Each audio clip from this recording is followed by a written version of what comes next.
नमस्कार विद्यार्थी मित्रांनो, आज आपण 12वी सायन्सचा जो मॅथमॅटिक्स पेपर 1 आहे त्याच्यामधल्या ट्रिगोनोमेट्रिक फंक्शन जो टॉपिक आहे त्याच्यातील जनरल सोल्युशन हा कन्सेप्ट बघतो. तर काय आहे general solution? The set of all possible values of the variable x which satisfies the given trigonometric equation is called the general solution of the trigonometric equation. म्हणजे जेवढ्या possible values आहेत कोणाच्या variable x च्या त्यांनी काय satisfy करायला पाहिजे? Trigonometric equation satisfy करायला पाहिजे. अशा सगळ्या x च्या व्हॅल्यूला आपण काय म्हणणार आहे? General solution of trigonometric equation असं म्हणणार आहे. आता आपल्याला x π/6 मी जर इथं x ची व्हॅल्यू π/6 ठेवली तर sin π/6 काय होतं? 1/2 होतं. इथं 5 π/6 ठेवून बघूया तर इथं x च्या जागी 5 π/6 ठेवलं तर काय होऊन जाईल? sin ऑफ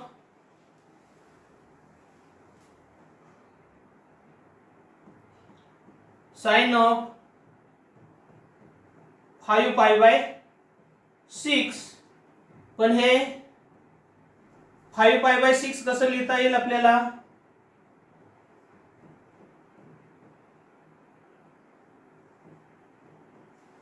पाय मायनस π/6 असं लिहिता येईल.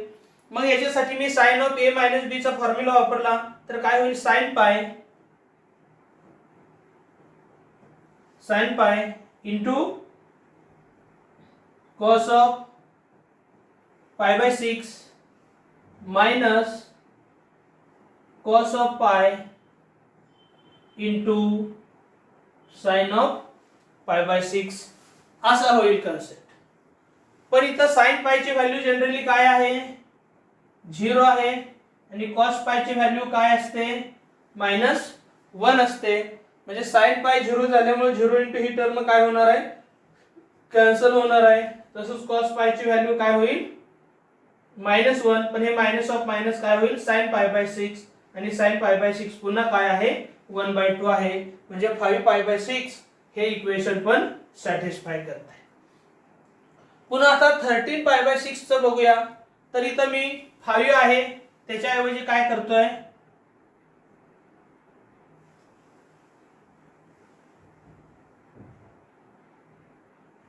13 ठेवलं. तर हे 13 कसं लिहू शकतोय? 13 π/6 हे 2 पाय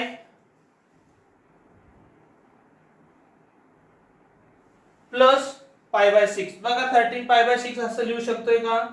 2 पाय प्लस π/6 असं लिहू शकतोय. आणि पुन्हा sin ऑफ a + b चा फॉर्म्युला यूज केला तर इथं होईल sin ऑफ 2 पाय की जेणेकरून sin 2 पाय काय होईल? 0 इंटू cos π/6 इथं प्लस येणार आहे. cos ऑफ 2 पाय होईल आणि cos 2 पाय काय होतं? जनरली +1 होतं इंटू sin ऑफ π/6 हा फॉर्म्युला होईल. आणि sin 2 पाय 0 झाल्यामुळे ही टर्म 0 होईल.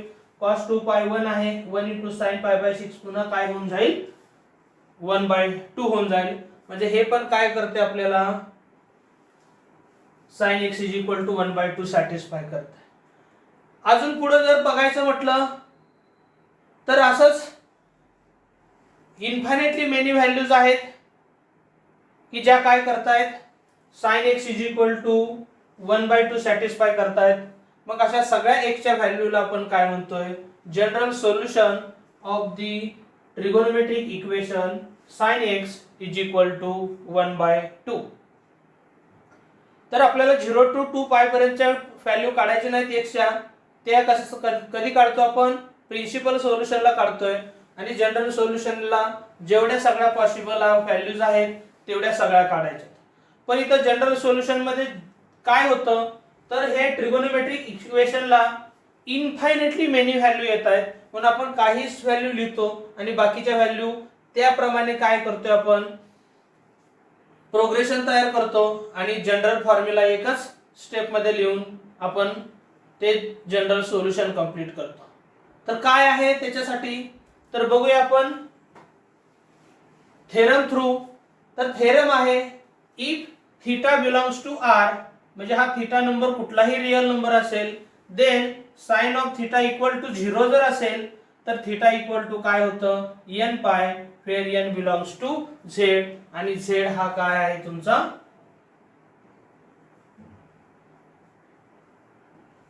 सेट ऑफ इंटिजर आहे. पुन्हा दुसरा आहे cos थिटा इक्वल टू जर 0 असेल तर theta is equal to 2n plus 1 times pi by 2 होतं. पण इथं नीट लक्षात घ्या 2n प्लस 1 असेल आणि n जर इंटिजर असेल तर 2n प्लस 1 हा ऑड नंबर असतो किंवा 2n मायनस 1 हा ऑड नंबर असतो आणि इंटू पाय बाय 2 आहे. हे cos थिटा साठी जनरल सोल्युशन होईल. आणि tan थिटा इक्वल टू 0 असेल तर पुन्हा थिटा इक्वल टू काय होणार n pi, where n belongs to set of integer. हे असं आपला काय आहे थेरम आहे. राइट हँड साइड 0 असेल आणि इकडं स्टँडर्ड ट्रिगोनोमेट्रिक फंक्शन असतील तर बघूया याचं 1 बाय 1 प्रूफ. तर पहिल्यांदा प्रूफ बघूया sin थिटा इक्वल टू 0. तर त्याच्या प्रूफ मध्ये काय आपल्याला गोष्ट माहित आहे साइनच्या बद्दल.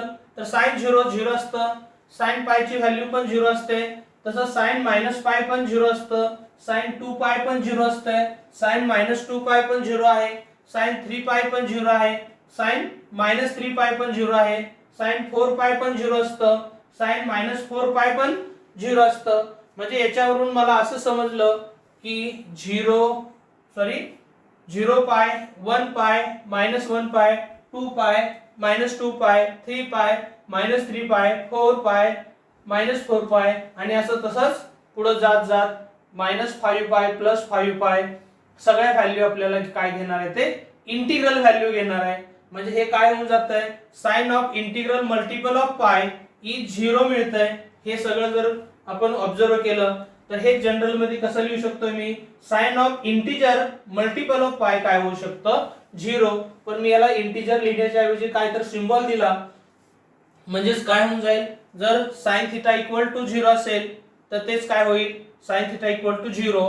पण हेच मी कसं लिहू शकतोय sine of n times pi where n belongs to set of integer. तर काय होऊन जाईल sin theta equal to 0 means sine of n pi. म्हणजे दोन्हीकडे साइन फंक्शन आहे याचा अर्थ दोन्ही अँगल पण काय असले पाहिजेत इक्वल असले पाहिजेत. म्हणजे थिटा इक्वल टू काय होऊन जाईल n pi where n belongs to set of integer. म्हणजेच काय मिळालं आपल्याला sin थिटा इक्वल टू 0 असेल तर थिटा इक्वल टू काय मिळेल n pi where n belongs to z. तर हा अशा प्रकारे होईल. आता या थिटाच्या जागी कुठलाही रियल नंबर घ्यायचा आपल्याला. या क्वेश्चन मध्ये नीट बघितलं तुम्ही where theta belongs to r तर थिटा कुठला पण घ्या हा फॉर्म्युला तुम्हाला काय करता येईल अप्लाय करता येईल. मग आपण एक छोटस एक्झाम्पल इथंच बघूया की जेणेकरून आपली आयडिया पण काय होईल आपल्याला व्यवस्थित हे होऊन जाईल. आता sin 2 थिटाची व्हॅल्यू आहे तर मी समजा साइन ऑफ 2x घेतलं sign of 2x equal to 0 घेतलं. म्हणजे आता या थिटाच्या ऐवजी काय आलं माझं 2x आलं.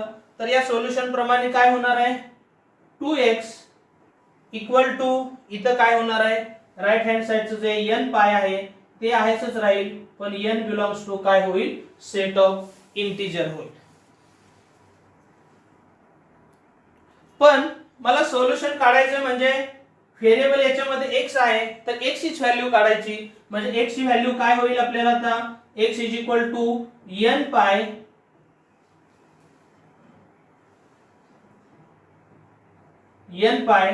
Bye 2 where n belongs to z.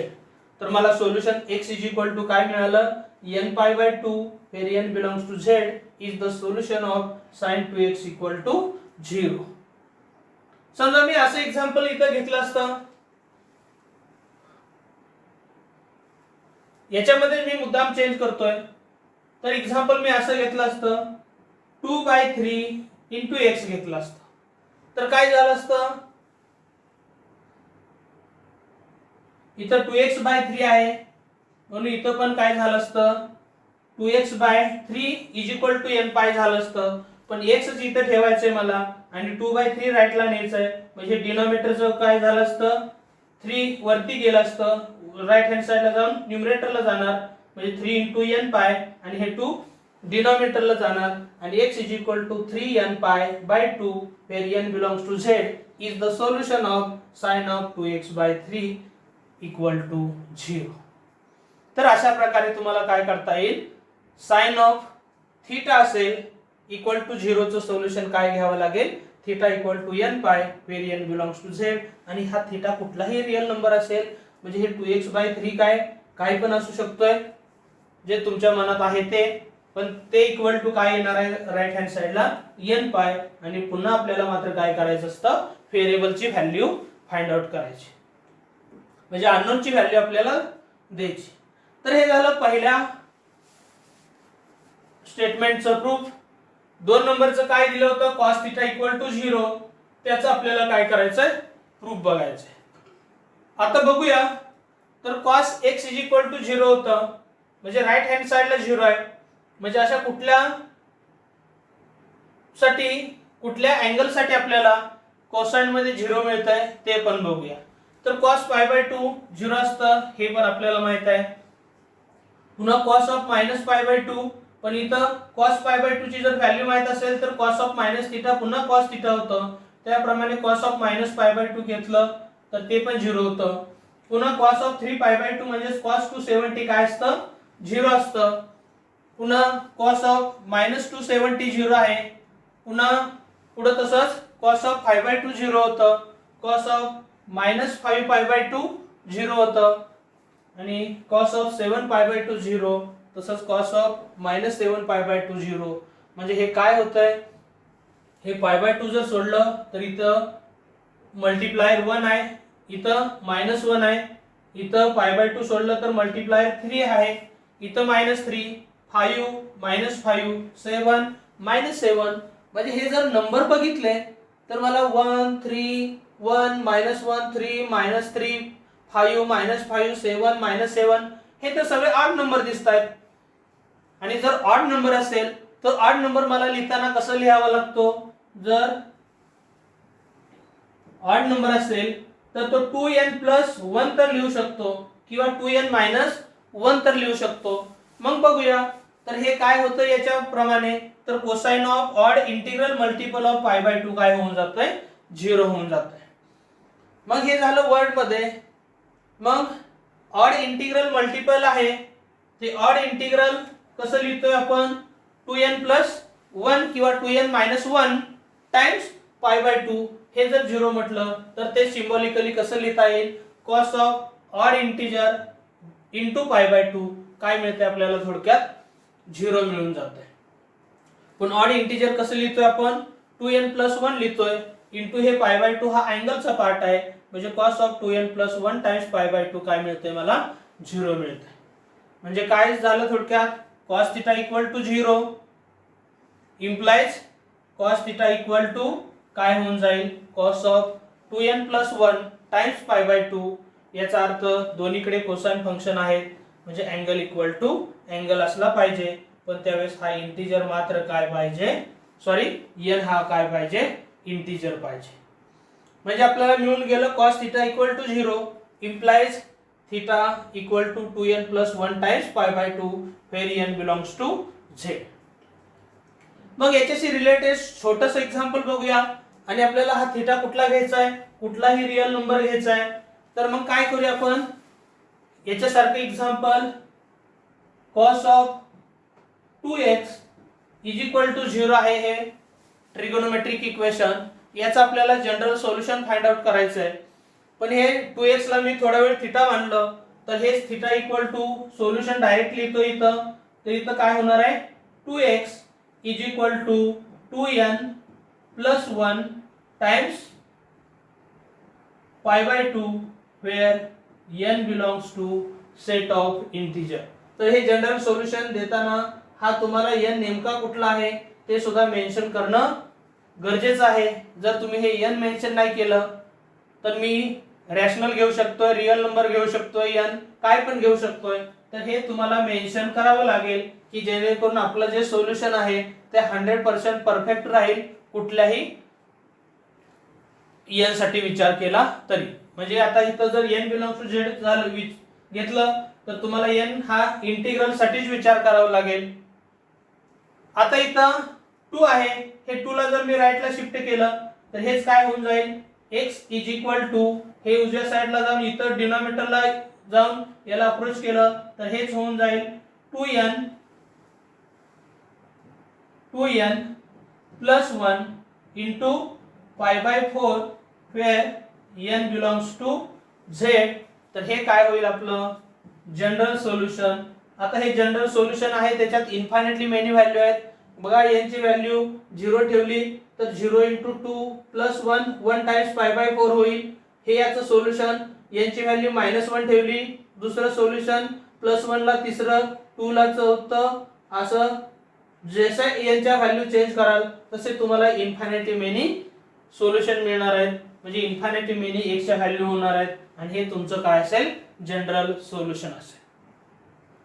आता मी याच्यामध्ये काय करतो, हे जे आहे ते 2x/5 घेतो, म्हणजे इथंच काय होईल मला ते 2x/5 होईल. आणि जर मी x ठेवून जर 2/5 राईट हँड साइडला घेतलं तर 2 डिवाइड होईल आणि 5 काय होईल इथं मल्टिप्लाय होईल. हे झालं तुमचं जनरल सोल्युशन कोणाचं, cos of 2x/5. म्हणजे काय करायचं आपल्याला, हा जो अँगल आहे अँगल पार्ट हा तुमच्यासाठी थीटा आहे. राईट हँड साइड काय चेंज होणारच नाही कारण इथं पण राईट हँड साइड 0च आहे. मग राईट हँड साइड 0 असतानाच हे आलेलं आहे, म्हणजे हे राईट हँड साइड तुमची चेंज होणार नाही. थीटा चेंज झाला की त्याप्रमाणे मात्र थीटाच्या रिलेटेड जो अननोन आहे त्याची व्हॅल्यू तुम्हाला अशी फाइंड आउट करावी लागेल. तर हे झालं 2 नंबरचं प्रूफ. बघूया आता तिसरं काय आहे, tan थीटा इक्वल टू 0. पण tan थीटा हे मला कसं लिहिता येतं, sin theta upon cos theta लिहिता येतं. म्हणजे tan थीटा इक्वल टू 0 असेल, पण tan ची व्हॅल्यू जर मी sin अपॉन cos लिहिली तर sin theta upon cos theta equal to 0 होईल. आणि हे काय होणार आहे, cos थीटा जर राईट हँड साइडला गेलं तर 0 इंटू cos थीटा होईल. इथं मला cos थीटा 0 असू द्या नसू द्या, पण त्याला मल्टिप्लाय काय 0 आहे, याचा अर्थ दोघांचा प्रोडक्ट काय होऊन जाईल 0 होऊन जाईल. म्हणजे sin थीटा इक्वल टू काय मिळेल 0 मिळेल. आणि हेच आपलं प्रूफ कशाचं आहे, 1 नंबरचं प्रूफ हेच केले sin थीटा इक्वल टू 0. मग त्याचं काय आलं होतं थीटा इक्वल टू n पाय फिर n बिलॉंग्स टू z. म्हणजे हे कोणाचं पण प्रूफ होईल, tan थीटा इक्वल टू 0 चं सुद्धा हेच प्रूफ होईल, थीटा इक्वल टू n पाय n बिलॉंग्स टू z. मग याप्रमाणे जर मला एखादं सोपं एक्झाम्पल बघायचं असेल तर काय होईल बघा, इथं tan of 3x equal to 0 असेल तर याचं सोल्युशन काय होऊन जाईल, 3x is equal to n pi where n belongs to set of integers. म्हणजेच काय होऊन जातं इथं x ची value x is equal to n pi by 3 where n belongs to set of integers. तर हे काय होऊन जाते तुमचं general solution of the trigonometric equation tan 3x equal to 0. आता मी 3x च्या जागी काय समजा 3x/7 घेतलं तर इथे 3x/7 होईल आणि 3 आणि 7 राईटला घेऊन काय होईल इथं 7n पाय बाय 3 होईल. हे तुमचं जनरल सोल्युशन होऊन जाईल. म्हणजे इथं राईट हँड साइडला 0 जर असेल तर तिघांची पण सोल्युशन sin cos tan ची अशा प्रकारे येतील. तर हे झालं आपला थेरम नंबर 1. आता याच्याशी रिलेटेड अजून काय कन्सेप्ट आहेत तर ते कन्सेप्ट यूज करून पुन्हा या कन्सेप्टचा यूज करून आपण नेक्स्ट एक्झाम्पल बघतोय. तर इथं एक्झाम्पल काय बघा, find the general solution of cos of 3 theta equal to cos of 2 theta. आता हे दोन्हीकडे पण कोसाइन फंक्शन आहे, याचा अर्थ असं होत नाही दोन्हीकडे पण cos आहे म्हणून 3 थीटा इक्वल टू 2 थीटा. आणि याच्यावर पुन्हा मला थीटाच काढायचा आहे, मग दोन्हीकडला थीटा पण कॅन्सल होईल म्हणजे 3 इक्वल टू 2 होईल. असं काय याचं सोल्युशनचा कन्सेप्ट अजिबात नाही. तर बघा याचं सोल्युशन कसं करतोय आपण, हे trigonometric equation cos 3 theta equal to cos 2 theta आहे. मी cos 2 थीटा लेफ्टला घेतलं तर ते साइन चेंज करून लेफ्टला येईल, प्लस cos 2 थीटा लेफ्टला येऊन काय झालं मायनस cos 2 थीटा होईल. आता याच्यासाठी मला कोणता फॉर्म्युला यूज करावा लागेल, cos c minus cos d चा. तर cos c minus cos d काय असतं, तर -2 times sin of c plus d upon 2 into sin of c minus d upon 2. c ची व्हॅल्यू 3 थीटा आहे, d ची व्हॅल्यू 2 थीटा आहे. म्हणजे 3 थीटा प्लस 2 थीटा बाय 2 आणि इथं काय होईल 3 थीटा मायनस 2 थीटा बाय 2. पण आता इथं या पार्टचा आणि या पार्टचा प्रोडक्ट काय 0 आहे, याचा अर्थ कोणीतरी 0 असलं पाहिजे. पण हे -2 0 च्या बरोबर नसेल, पण हे काय होईल 0 अपॉन -2 काय होऊन जाईल 0 होऊन जाईल. म्हणजे हे दोन टर्म आहे त्याचा प्रोडक्ट काय होऊन जाईल 0. पण हे 3 थीटा प्लस 2 थीटा काय होईल 5 थीटा बाय 2 आणि हे काय होईल थीटा बाय 2. पण पुन्हा इथं बघून घ्या, दोघांचा प्रोडक्ट 0 आहे, याचा अर्थ हे तर 0 असेल किंवा हे तर 0 असेल. मग बघूया, हे 0 शी इक्वेट करूया आणि हे पण 0 शी इक्वेट करूया. म्हणजेच काय होऊन जाईल sin ऑफ 5 थीटा बाय 2 पण 0 होईल किंवा sin ऑफ थीटा बाय 2 हे 0 होईल. पण आताच आपण sin थीटा इक्वल टू 0, आता मी थीटा इथं येऊन x चं जनरल आयडिया सांगतो. तर sin x इक्वल टू 0 असेल तर x is equal to n pi होतं. पण x ऐवजी काय थोडक्यात 5 थीटा बाय 2 आहे, म्हणजे हे काय होईल n पाय होईल, where n belongs to z. किंवा sin theta by 2 equal to 0 आहे, त्याच्या ठिकाणी मी sin x इक्वल टू 0 चा फॉर्म्युला इथं वापरलेलाच यूज केला. तर थीटा बाय 2 इक्वल टू काय मिळेल मला n पाय. याच्यावर मला थीटाची व्हॅल्यू काढण्यासाठी 5 बाय 2 राईटला घेतलं, तर हे डिनॉमिनेटरचं न्यूमरेटरला जाईल, न्यूमरेटर डिनॉमिनेटरला जाईल आणि थीटा इक्वल टू काय होईल 2n pi by 5 where n belongs to z आणि याच्यावरून होईल theta is equal to 2n पाय n बिलोंग्स टू z. तर हेच जनरल सोल्युशन काय असेल, जे cos 3 theta equal to cos theta होतं, त्याचं असेल 2n पाय बाय 5 आणि याचं असेल किंवा 2n पाय वेर n बिलोंग्स टू z. म्हणजे आपल्याला तीच आयडिया वापरली, पण इथं दिलेलं फंक्शन कोणत्या प्रकारामध्ये होतं. तर याच्यासाठी तुम्हाला अगोदर काय करायचे, बेसिक ज्या आयडिया तुम्हाला 11th ला 10th ला झाली त्या आयडिया काय करायचे, तिथं तुम्हाला cos c minus cos d चा फॉर्म्युला तुम्हाला 11th मध्ये झालाय, त्याचा यूज करून मला हे सिंप्लिफाय करायचं आहे. बघूया आता नेक्स्ट एक्झाम्पल काय आहे ते. तर नेक्स्ट एक्झाम्पल आहे find the general solution of cos of 5 theta equal to sin of 3 theta. आता पाठीमागचं एक्झाम्पल बघितलं, तिथं दोन्हीकडे पण cos होतं. आता इकडे काय आहे, एकीकडे cos दोन्हीकडे दुसरीकडे sin आहे. म्हणजे हे दिलेलं ट्रिगोनोमेट्रिक इक्वेशन मी असं लिहिलंय. पण आता मला याच्यासाठी काय करावं लागेल, दोन्हीकडे cos तर बनवायचंय किंवा दोन्हीकडे sin तर बनवायचं. मग मी काय करतोय, थोडा वेळ जे इथं आहे ते एक्सप्रेस करतोय. मी दोन्हीकडे पण cos बनवायचं टार्गेट ठेवलंय, तुम्ही दोन्हीकडे sin बनवायचं टार्गेट ठेवू शकता. म्हणजे cos 5 थीटा आहे असं. आता हे जे आहे ते मी कसं लिहू शकतो, तर sin ऑफ थीटा हेच मी कसं लिहू शकतोय cos ऑफ पाय बाय 2 मायनस थीटा असं लिहू शकतोय. जर कन्फर्म करायचं असेल तर cos of a minus b चा फॉर्म्युला यूज करून बघा. ओरली काय होतंय cos पाय बाय 2 इंटू cos थीटा, पण cos पाय बाय 2 0 असल्यामुळं गेलं. मायनस असले की cos मध्ये प्लस असतं, sin पाय बाय 2 इंटू sin थीटा होईल, sin पाय बाय 2 1 असतं इंटू sin थीटा, म्हणजे हे बरोबर येतंय. म्हणजे sin 3 थीटा कसं लिहिता येईल मला, हाय अलाइड अँगल प्रॉपर्टी यूज करून cos ऑफ पाय बाय 2 मायनस 3 थीटा असं यूज करता येईल. मग त्याच्यासारखे आता हे दोन्ही पण cos मध्ये आले पाठीमागच्या एक्झाम्पल सारखं, तर हा cos लेफ्टला घेऊन मायनस होईल. आता हा माझ्यासाठी c होईल आणि हा पूर्ण काय होईल d होईल. मग cos c minus cos d चा फॉर्म्युला वापरला, -2 times sin of c plus d upon 2 into sin of c minus d. पण हे मायनस केल्यानंतर काय होईल, हे मायनस होईल आणि मायनस ऑफ मायनस प्लस होईल बाय 2. हे -2 0 नाही होऊ शकत नाही, पण ते 0 अपॉन -2 0 होईल. याचा अर्थ हा पार्ट आणि हा पार्ट 0 होईल. पण तोपर्यंत हे आपल्याला ब्रॅकेट सिंप्लिफाय जर करायचे असतील तर हे 3 थीटा मायनस मध्ये आहे 5 थीटा 2 थीटा प्लस पाय बाय 2 होईल. एलसीएम घ्यावं लागेल. हे 1 थिटा मायनस पाय बाय 2 असं होईल.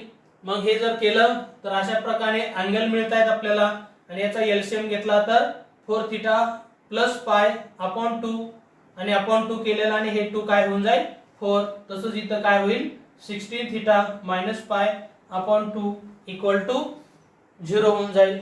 आता हा साइनची टर्म आहे म्हणजे साइन ऑफ हा पार्ट इक्वल टू 0 कारण दोघांचा प्रोडक्ट 0 आहे.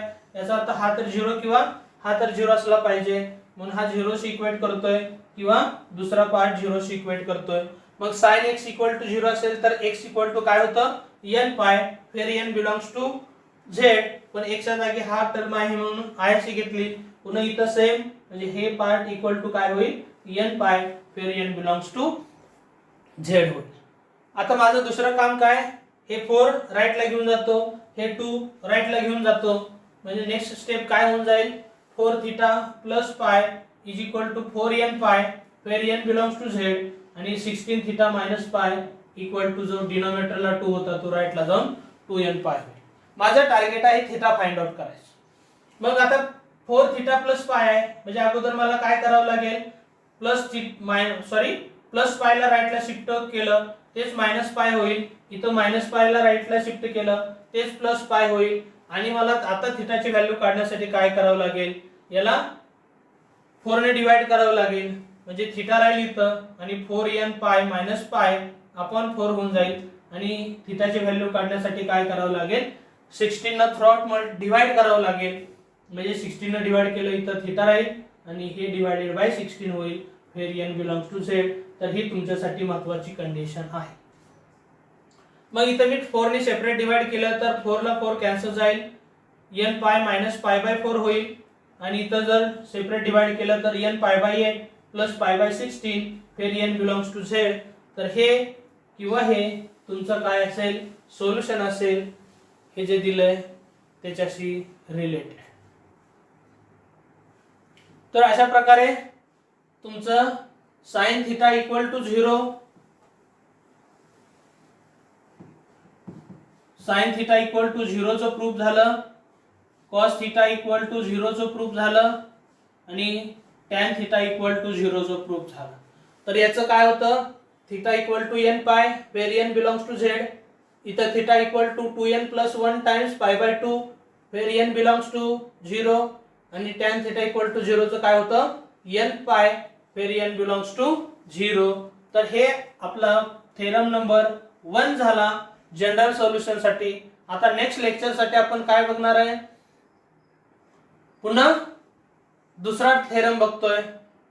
तर तुम्हाला मित्रांनो हे जर व्हिडिओ आवडत असतील तर लाईक करायला विसरू नका. कमेंट पण करा जेणेकरून आम्हाला समजून जाईल तुम्हाला काय अपेक्षित आहे. तुम्हाला चांगलं वाटत असेल तर ते चांगली कमेंट द्या. काय तुम्हाला सजेशन द्यायचे असेल तर ते पण देऊ शकताय. प्लस आपला जो चॅनल आहे तो चॅनलचं नाव आहे RSN मॅथ्स. तर तो हा चॅनल आहे तो पण सबस्क्राइब करायला विसरू नका आपल्या YouTube वरती. आणि जर तुम्हाला या नोट्स पीडीएफच्या फॉर्मॅटमध्ये हव्या असतील तर तुम्ही पुन्हा प्ले स्टोर वरती जाऊन RSN मॅथ्स जे ॲप आहे ते डाउनलोड करू शकताय आणि हे M1 आणि M2 च्या नोट्स पण यूज करू शकताय.